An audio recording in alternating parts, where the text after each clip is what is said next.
So, a very good evening to you all, ladies and gentlemen, and welcome to the last deposit of this workshop on research tailor-made for you Plan A students. Today, we are very, very privileged to have Professor Moses Musinguzi make a presentation on how to prepare your proposals, and he was particularly invited because for the last 8 or so years he was the Dean School of the Built Environment, and that meant that he was an examiner for all the masters and PhDs that went through this department. So he brings on board a lot of experience, and I would advise you to engage him, ask all the questions, find out all that you need to know, because this could make or break your research.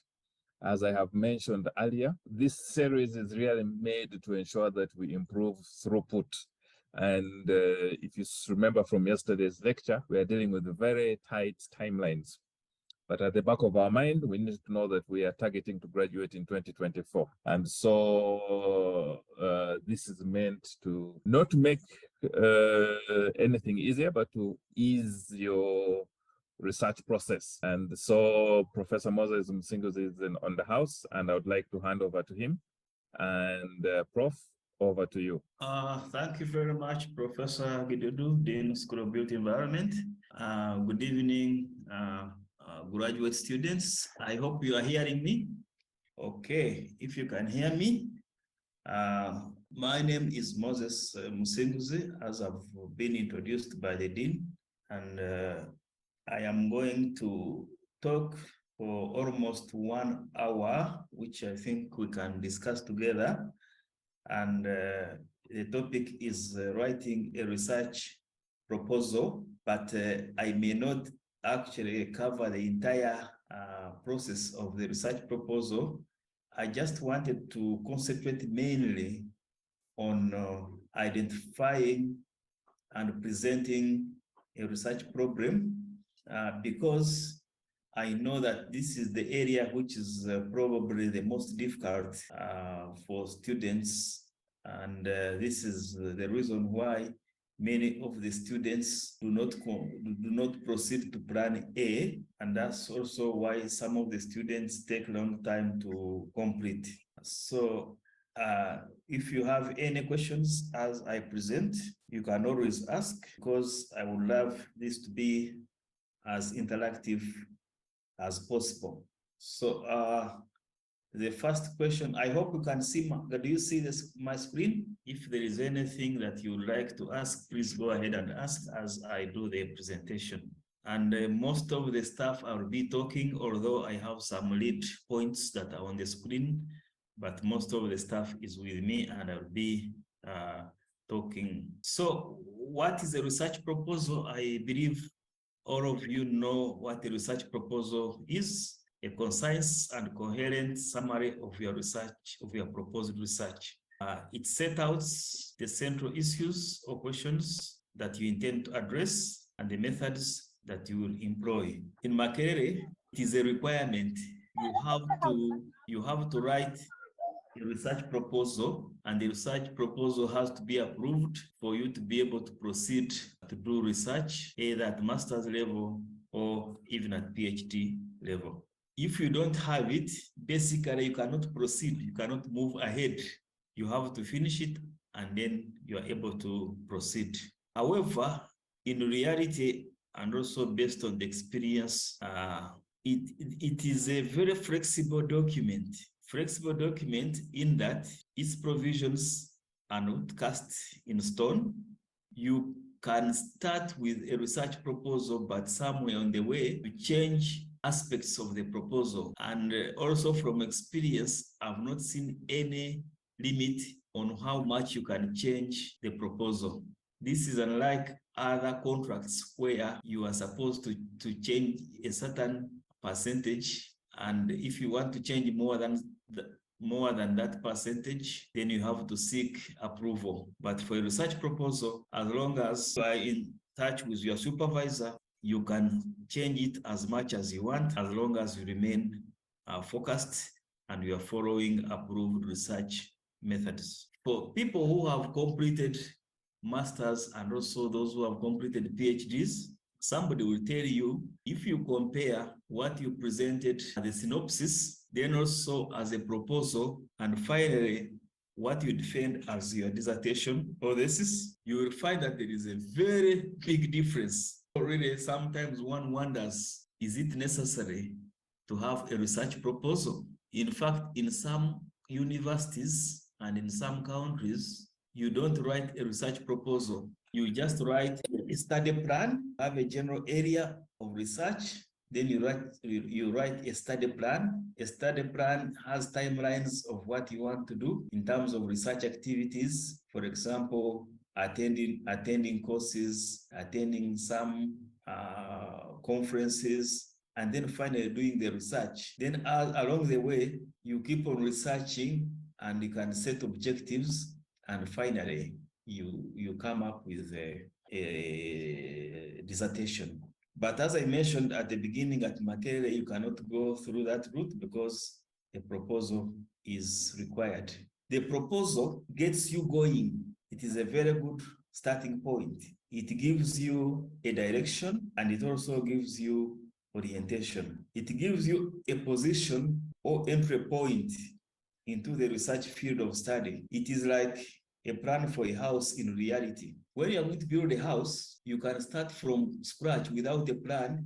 You go on the ground, you decide from the ground, and you start building. But you wonder if it's going to be a complicated house, what kind of house are you going to build if you don't have a plan? And then also it means you have to think a lot while you are on ground. But if you have a house plan, then you have already invested a lot of thinking while building the plan. So what remains is now just reading the plan and translating it on ground. However, when you're on ground, you might find that certain things on the plan are not easy to implement on ground. Therefore, you have to do some adjustment. So this is the same scenario with the research proposal, because you write a proposal, you have the research questions, you have the objectives, you have the methods, but now when you reach on ground, you find that actually you might need to adjust some of the objectives, or you might even need to adjust some of the methods. And therefore, there should be flexibility in doing that. So that is the importance of the research proposal. As I said, today I'm going to concentrate on these preparation phases up to the time of developing a research problem, because this is the most problematic part as far as the research is concerned. So under the preparation phase, what do? You need to think about it, think about the research, what you are going to do. You generate ideas and you do background reading, because you start the research after you have finished the coursework. That is after the first year of study. And given that the first year of study is full of lectures, you may probably have not had enough time to think about what you're going to research about, or at least in detail. So now at this time, this is where you take some time to generate ideas. So what do? You first ask yourself, am I familiar with other research that has been conducted in areas related to my research project? You think about an area where you're going to do research, and it is important that you know whether there has been any research in that area. Then, do I have a clear understanding of the steps that I will use in conducting my research? So this is like the research methods, but also the methodology. You need to think about it. And finally, do I have the ability to go through each step? Do I have enough training? Do I have enough skills? And do I have enough guidance? So at this stage, that is where you decide on a general research area, but also you decide on who is going to supervise you. And you will note that also a supervisor is also as important as the research itself, because as you will note, research is a partnership between the student, the supervisor, and the department, or the school or the college. So they are all parties involved, and you cannot change a department, or you cannot change a school. So the only variable, actually the two variables available to you are the topic and the supervisor. And at Makerere, the student has flexibility to have an input in selecting the supervisor. However, if the student has no preference for a specific supervisor, then the department will allocate a supervisor. But since sometimes, for example, if it's a PhD, the research might become a bit hectic, and sometimes you might try to blame each other. But if you took part in selecting the supervisor, then it may not be, you may not blame anybody for having allocated to you a supervisor. And usually I think that's why it's good that you participate in selecting who is going to be your supervisor. And to select a supervisor, you base on many factors. One, most important, the supervisor needs to have general knowledge in your area of research. You can look at the profiles of the lecturers within the department, or at least even within the university, and look at their profiles, look at the researches they have done, their research interests, and then you can know which supervisor can help you in that area. But also, you have to look at yourself and look at also the other supervisor. You need to do a small study of the supervisor, because there are some supervisors who will put you on pressure to finish. They're always reminding you, they're always on your neck. But then there are supervisors look for you, they only wait for you to come to them and present what you have done, and they will be willing to help you. So if you know yourself, you're a type of student who needs to be reminded all the time, then you get a very strict supervisor who will be reminding you. But then if you're a student who knows you can do your things yourself and you don't need a lot of pressure, then you can get a supervisor who is lenient and will be giving you time to do your work and only discuss with you when you bring the work. Then there are supervisors who want to be acknowledged, and there are those who really don't mind. So it's up to you now to see the supervisor whom you are going to deal with, and then you decide. You can also ask the previous students about maybe how to work with certain supervisors, and they can give you that information. So the first stage, as I said, is to think and read. There is no way you can do a research without reading and also without thinking. And many people who drop out because they don't want to invest time in those two things. They don't want to invest time in reading. They also don't want to invest time in thinking. So what do you do at this stage? You look around your workplace, if you are working, or anywhere in the environment. You ask yourself, is there anything in terms of knowledge that is not clear? How about methods and approaches? Is there anything that needs improvement? What is the philosophy or ideal principle behind each approach and procedure? Wherever you are, whether you're working in a ministry or you're working in an NGO, or whether you're working in the private sector or in a community, always there are certain things which are done. There is work which you do, there are approaches which you use, there are certain standards which you follow. Now it's at this stage that you start questioning. This is what we call critical thinking, as you can see from that picture there. Really, why are we doing this? Could we have done it better, or could we have done it differently? Whatever we do, is it based on any ideal principle, or is it based on any philosophy? So what is that philosophy? Then you can also ask yourself, to what extent is the existing approach conforming with the ideal philosophy or principle? So you look at what you do, you look at the way things are done, and then you look at the ideal principle or the philosophy, and then you look for any gaps. And finally, you can suggest the improvements. If, for example, what you are doing is not conforming to the philosophy or to the ideal principle where it belongs, then that could be an avenue for a research problem. Then even at the policy level, if you are going to do applied research, at the policy level.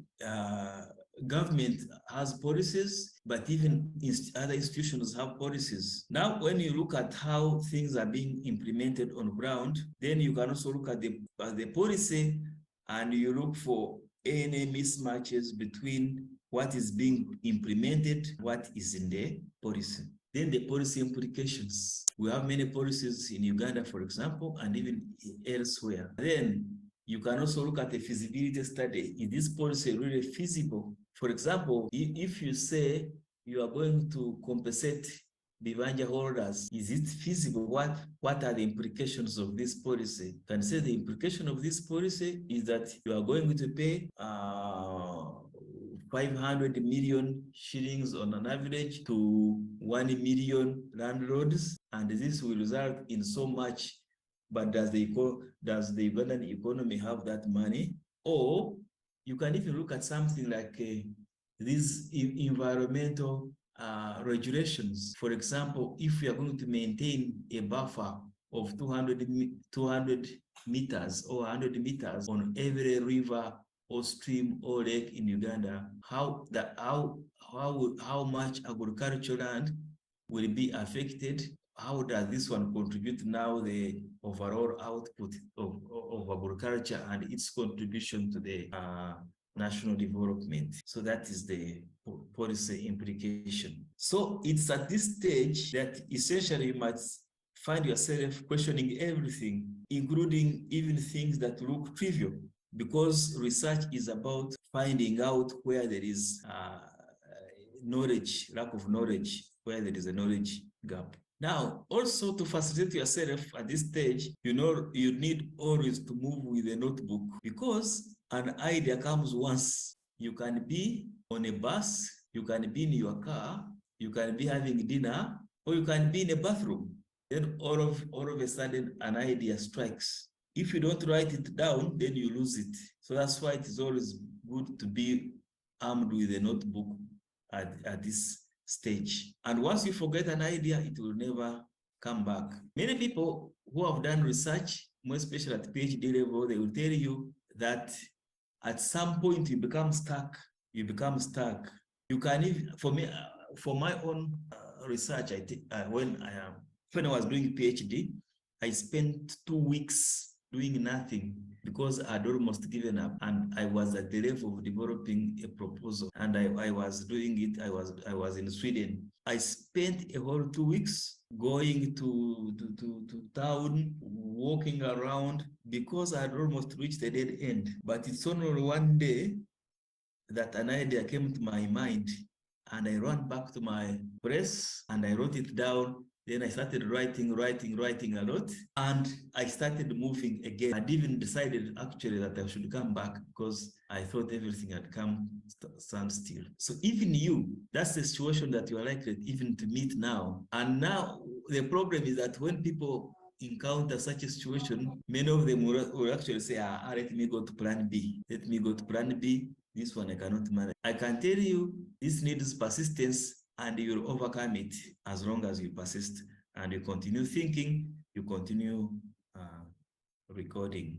Okay, so let's see now the output of reading and thinking stage, because I believe probably this is the stage where you are of reading and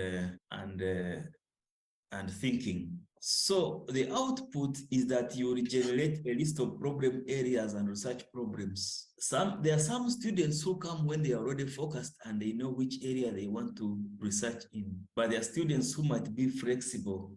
I can research in any area. So it's at this stage that you can generate a list of maybe 5 problem areas and also 5 research problems. Or you can get like 3 problem areas, and each of the problem areas you look for maybe 2 or 3 research problems. Then also it is at this stage that you discuss with your supervisor about the feasibility of each problem. So once you approach the supervisor will discuss with you. And sometimes you might get frustrated because you can take a problem that you have thought about. The supervisor will tell you, no, this is not possible. No, you go and read more. This one has been done. This one cannot be done. But don't be frustrated. And you know that actually sometimes frustrations might be there. And everyone has gone through these frustrations. You know that eventually you will get a problem that is researchable. And many times, actually, you just think about something and it's an idea that has come. And when you talk to the supervisor may have already supervised research in that area. So the supervisor will always encourage you to go and read more. And why reading is important, you see, when you are doing research, you are entering a territory, you are entering an area where there are already players. So you need to understand what these people have done. It's like entering a meeting. You've been away, there is a very technical meeting going on. It may not even be technical, just a meeting. And when you enter, without actually knowing what people have been talking about, you start talking. Here you'll find so many risks because you might talk about things that people have talked about already, or you might talk about things which are not relevant to the discussion that is going on, or you might talk about things where an agreement has already been reached that nobody should talk about them. So I compare that with somebody who has not read anything and you just start writing a proposal or doing a research. You would be frustrated. When you read in a field, you look at what everyone has been doing, what are the opinions there, what are the debates there, what has been accomplished, what has not been accomplished. And it's through that you start looking for your entry point. And once you have an entry point and you know what each one has done, then nobody is going to say that you are tackling something that has been tackled, or you are using an approach that has been condemned, or something like that. So then another output will be a summary of literature reviewed. How do you summarize literature? Because sometimes literature review is a very hectic undertaking, and you don't want to waste a lot of time reading unnecessary literature. But then it's through this literature that you want to build your research. So as you read more and more, you try to categorize articles according to ideas, according to approaches, and according to conclusions. So if you read any article that you read, certain things which you might need to extract, so as to summarize an article. The first question that you must get from an article is, what is the central idea in the article? Or what is the author, or what are the authors writing about? And why do they think what they are writing about is an important issue? That is something that you must get from an article. That the central issue or idea that is being presented in the article. Then another important thing is what methods have been used, because some articles may be research articles, but others may not necessarily be research, but they might be like, you might do like a desk research, or you might set a hypothesis, or you might just bring a new idea. So you need to know the method, or the methods that were used to generate the conclusions that are in the article. And then finally, what were the major conclusions? So what were the idea? Why were the idea important? How were the research, or what methods were used, and what conclusions were made? Then finally, you need to now summarize. If you have done 20 articles, 30 articles, then you can have a table like that one where you list them. Article number 1, these are the authors. Article number, this year, this is the title, this is the major idea, the methods, conclusions, and if there are any limitations, you can include limitations. For example, an example of a limitation is, I can make conclusions, but these conclusions are not from research, and they are purely my ideas.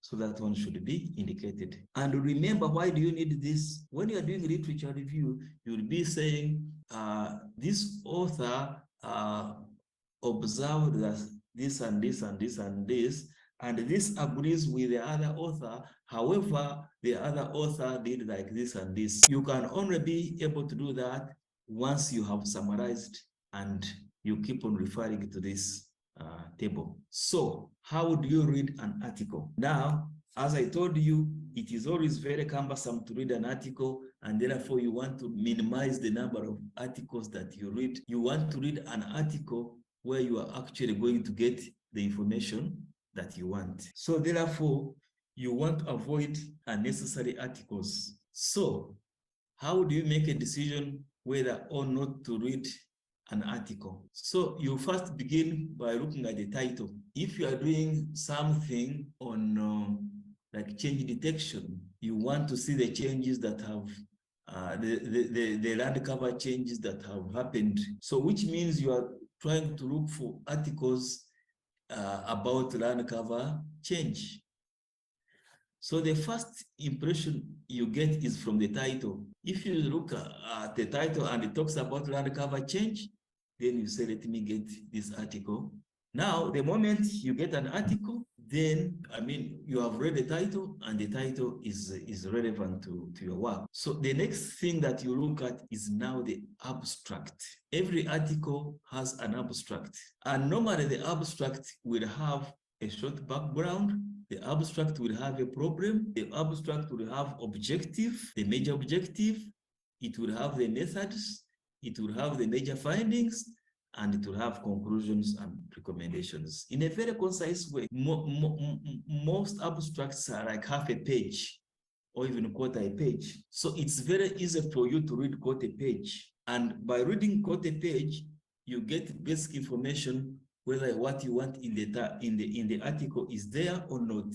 And if you find that it's not there, then you don't review that article, you just put it aside. Now, if you find that actually the abstract is relevant to what you want to do, now then you must read the entire article. Sometimes articles could be between 8 pages and 13 pages, 15 pages, but I've also seen some articles which are very long, 30 pages, 40 pages. So you may not read the entire article. You may actually come back later to the article, but you can read certain parts. For example, you go to the problem where the problem is being discussed and objectives. Then you go to the methods, you read them in detail. You go to the findings, read them in detail, and conclusions. And so once you have done that, then you need at this time to generate a citation management database. And I know that you may have also covered that, how to use the citation management software, like for example, mainly like EndNote. So you begin populating the database in mainly or in EndNote or in a software that you're going to use. Then, because you have done a lot of literature review, if you are doing PhD or even masters, it's at this level that you can even publish a paper, and that is what we normally call a state-of-the-art paper, or it is a theoretical paper. And for many of the students whom I supervise, I always encourage them to publish a state-of-the-art paper. A state-of-the-art paper is to look at what has been done in your area. You can trace an issue chronologically, how this issue started, how it came up, how it has been handled, how it is currently being handled, and how you look at the future. And that one can be published. And once you do that, it is evidence that you've really investigated a lot and you have understood your area of research. So let's now assume that you have already done enough reading, and finally you want to write a problem statement. So here we are talking about there is always a difference between a research problem statement and also a problem statement, because what you're going to do is a research. So what you are presenting is a research problem. It is not any problem. But then a research problem always presents itself in a general problem. So it would be good also to mention the general problem where the research problem presents itself. So you need to identify what is the general problem. So for example, you can say the general problem is wetland degradation. Then out of the general problem, what is the research problem? A research problem is a reflection of an uncertainty or deficiency in knowledge, where there is scanty knowledge, the tools are not developed, the approaches are not clear. So that is a research problem. There is something that is really not understood, something that is not known.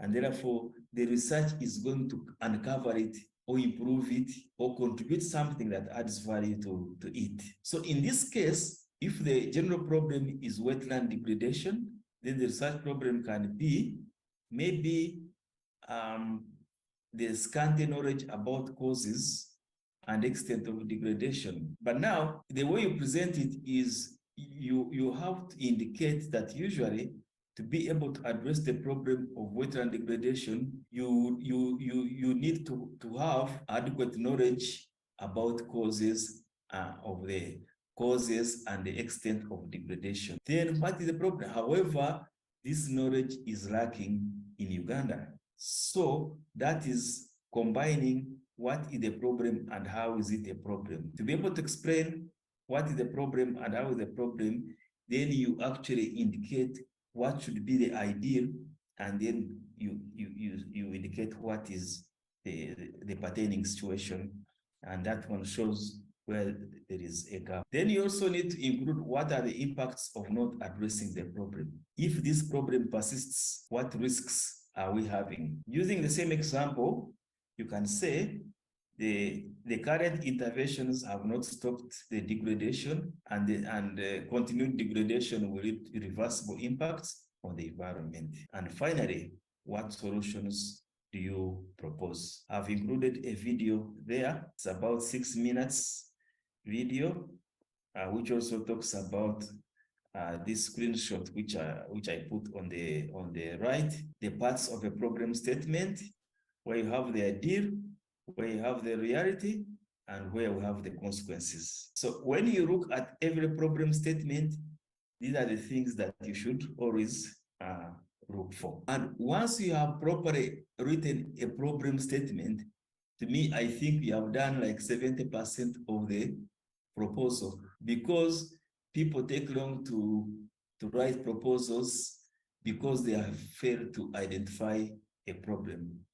Once you have the problem, it is very easy to get objectives, and it's very easy to get methods. Now, the Makerere University research proposal format, this one is in the DRGT, Directorate of Research and Graduate Training, PhD handbook, which you can always access. If you are doing PhD, the proposal should be 25 pages. That is excluding the appendices. And if you're doing masters, the proposal should be about 15 pages, excluding the appendices. But the general structure is as shown there. You need to have a title, you need to have the background, you need to have the research problem, general objective and specific objectives, the significance, justification, the conceptual theoretical framework, the scope. You need also to show some literature review. If applicable, you can also have a hypothesis or research questions. Then you also need methodology. This is basically a research methodology, ethical considerations, environmental considerations, and gender considerations. Limitations, these are the anticipated problems, but these are optional. Then you need to have the references. And the appendices. In the appendices, you need a budget, you need a time frame or work plan, explanatory notes, if any. And at the level of the proposal, you should have developed a tool for data collection. So you need to attach it. And as I've mentioned before, you need 15 pages for masters and 25 pages for PhD. So this is a direct extract from the PhD handbook. sorry, yeah, from the graduate, I think it's called graduate, DRGT Research Handbook. And this is an extract that discusses the title, the abstract, the table of contents, the introduction, literature review, methodology, schedule of activities. And so thank you very much. That's the end of the lecture. I would like to, in the remaining 5 minutes, maybe let me have the questions if anyone has any questions. Thank you very much, Professor Moses Musinguzi, for that wonderful, elaborate discussion. As has been mentioned from the first lecture, literature, there's no shortcut to reading. And as you've heard, it's hard work. I always tell students there is no lecturer who has a cabinet of projects where you go and pick. You will have to develop your area of research. And so I'm glad that you have re-emphasized these points. Charles, your hand is up. I'd like to invite you to make a submission. Thank you very much, Professor Anthony and Professor Musinguzi, for this exciting presentation. Just something small, I've seen that on the Makerere University research proposal format, the professor has put where applicable for the scope. I'm wondering, I need to be guided whether there are some searches which do not have the describable scope. Why would it be where applicable? Thank you. Should I answer direct or? Yes, please. I think just answer. Yeah, I put it exactly the way it is indicated in the handbook. And normally, if you talk about scope, you could be talking about, for example, geographical scope. And there are studies where the geographical scope is not relevant, depending on what you are studying. Then you can also have maybe like the conceptual scope. Conceptual scope, sometimes you find that the study really, you need to, if you have concepts that you are defining, you need to give them their definitions and also operational limits where they apply. For example, when you talk about poverty, what is the definition of poverty? And also sometimes the studies, like if you are doing a study that requires access to historical information, how far are you going? So for such studies, yes, scope is very important.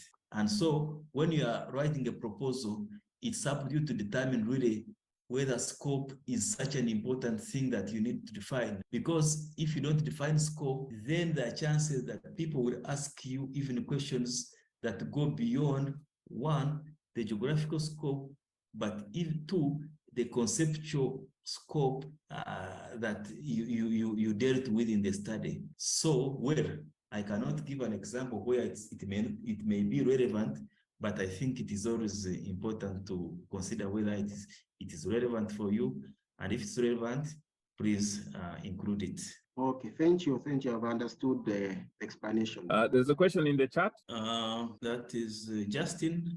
To the best of one's knowledge, one may not be aware of all sources of ideas fronted on a topic. Where in research is one given the benefit of doubt to own or claim an original idea? Let me see what that's. Yeah. Yes, you may not actually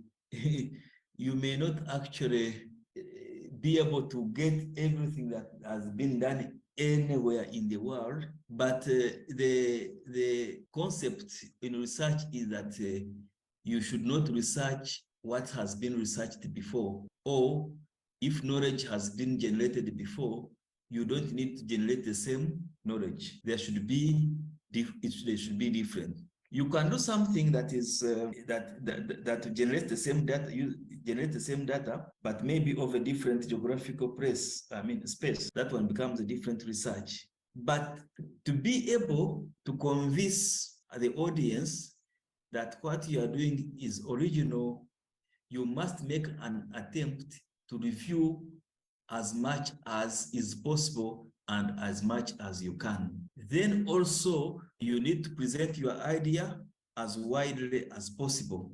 so that you present, I mean, you give people an opportunity to critique it or to advise you whether what you are doing has already been done. For example, if you are doing PhD and you have been presenting over a period of say 4 years, and you have even written something and it's published in the journal, definitely many people have read through and nobody has objected. So you can always assume that what you are doing is original. So I think that's what I can say. But there could be maybe a risk that it was done somewhere, but you should always minimize a risk. And where it is very clear to you that something has been done, then if you try to do it, then that one, of course, is not ethical. Thank you. Thank you very much. Any other reflections? Any other questions? Michael, over to you. Thank you, Professor. Submission is very informative. I just want to pose my question on the length of the proposal. Take an example for the master's case where you're talking of 15 pages. What happens to a scenario whereby, for instance, your study might be involving some information that might be informative of that study, but doesn't need to be put in form of pages. In this case, for instance, I'll give a case of my study where I need to do some a lot of analysis, site analysis that might not necessarily be computed into page work. How then do you compute that information into that proposal? Thank you. I hope I've understood your question. Is the question about... May I rephrase? You have a lot of data on the site and you think you're asking whether such data should be included in the proposal, with the risk that if you included it, it might go beyond the scope. Yeah. No, usually you don't include data in the proposal. If you're going to include data, you're going to include it maybe as annex. So in the proposal, mainly the things you are looking at mainly as the problem. You're looking at the problem, the problem statement, the objectives, then those other things for scope, justification, rationale, then some literature and the methodology. You don't have to include data. If you have preliminary data, you don't have to include it in the proposal. What you actually include in the appendix is not even data, it's just the tool that you're going to use to collect data. But as I said, I may not have properly understood the question. Yes. No, I think you're answering my question, but I think what I was trying to get to is, for instance, what if I'm trying to express or show my problem through maps, through other forms that not necessarily might be fitting into the page format. No, I think usually for instance, assuming I'm using drawings to illustrate my problem, would that be outside of what is required, or would that not be acceptable? You know, I think, to me, you would, as much as possible, try to make your problem statement, actually they always call it a problem statement, as concise as possible. If you are referring to any illustration, maybe you can put it in the annex, but then the statement should be clear on its own. Yes. Because even I think in the template, they give a limit on the number of pages that you can use for a problem statement. It might even be 1 page or less. The shorter, the better. And I gave you guide really on what you should include in the problem statement. Those 3 parts should constitute your problem statement. Then if you have an illustration, you can put it in the annex. And I think there is no limit on what annex you can have, although you also need to be realistic. You can't have a proposal of 15 pages and you have an annex of 100 pages. That will be too bulky. So you can also limit the annexes also to make it also a little bit concise. Class, any other concern? Oh, Peter, over to Professor, you. Professor, thank you for your presentation. Welcome. I just have just 2 concerns. If you are getting okay, if you've carried out extensive literature review and there are these general ideas that you've generated, but they've been carried out elsewhere, and you're trying to test them in your own geographical location, would that research be accepted or wouldn't be? That is one. Then the second one was about the problem statement. I don't know if you can go back to the slides, those 3 points you pointed out. I got a bit confused because it looks like you're trying to state a problem and you're already getting the solution. Okay, that's how it felt like. Yes, because when you say what solution do you propose, okay, it's a bit confusing to me because it looks like fine, you're going into this area, you're not, are the solutions the hypotheses you're trying to generate? Or, okay, it's a bit confusing to me because a problem statement should be a problem. Okay, that's what I thought, and it's unknown. But here it looks like you're already determining where you should go. Okay, thank you very much. The first question about why are you doing literature and you want to do a study that was done somewhere else, and you want to do it in another area, and you are asking whether that one is acceptable or it's not acceptable. A research will be different if it uses different methods or if it is done in a different geographical area. You can use the same methods, the same approaches, but you apply it in a different geographical area. Now, what becomes important for you as a researcher is to justify that this study is such that when you apply it in one area, there is a theoretical consideration that it can generate different results. If you are able to justify that, then the study can be done in another area. For example, if you are researching, say on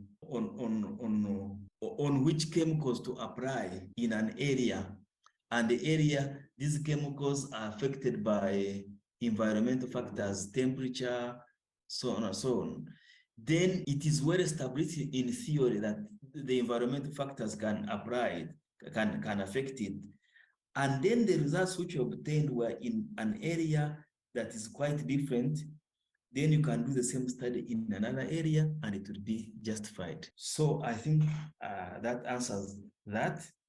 As long as you are able to justify that there is the good reason for you to do this study in another area, you can go ahead and do it. Then the one of the research problem, yeah, I've seen some problems where actually they don't even include a proposal. But I've also seen many problem statements where you put a proposal. This proposal is just like a general, it's just a general direction for a solution, and I think it is acceptable. But also when you stop at B, I think to me it would still be acceptable. I cannot say this is the standard, but one would actually need to know, having put all these gaps, is your study going to stop there, or your study is going to get a solution? And what kind of solution I am going to use? For example, you can say wetland degradation. This has been tried. This has been tried or have failed. So maybe in this study, we want to try this one and see whether it can give better results. So there you are completing the problem. But if you leave it and say this has been tried, and these have not yielded, then you can wait maybe and do it at the major objective level. It will also work. But if you just give pointers within the problem, then you can still now build from the major objective. Thank you very much. Prof, I think you've satisfied everyone else. And with those few words, I'd like to thank you for taking of your time to share with the students and the class. As you have seen from the beginning, the first class, we were emphasizing the need for literature. And as Prof has also indicated here, we begin at literature. You need to read. There's no shortcut. And as you can see from the handbook, the bulk of the proposal is about the literature. And so, as I indicated, Wednesday, we shall do a sort of hands-on practical on how to extract information from journals. And I hope you can be here at 6, and we shall see how far we go. But on this note, I would like to wish you a good night, a great weekend. And Prof, thank you so much. And please start working on your dissertations. Remember, with those few words, thank you.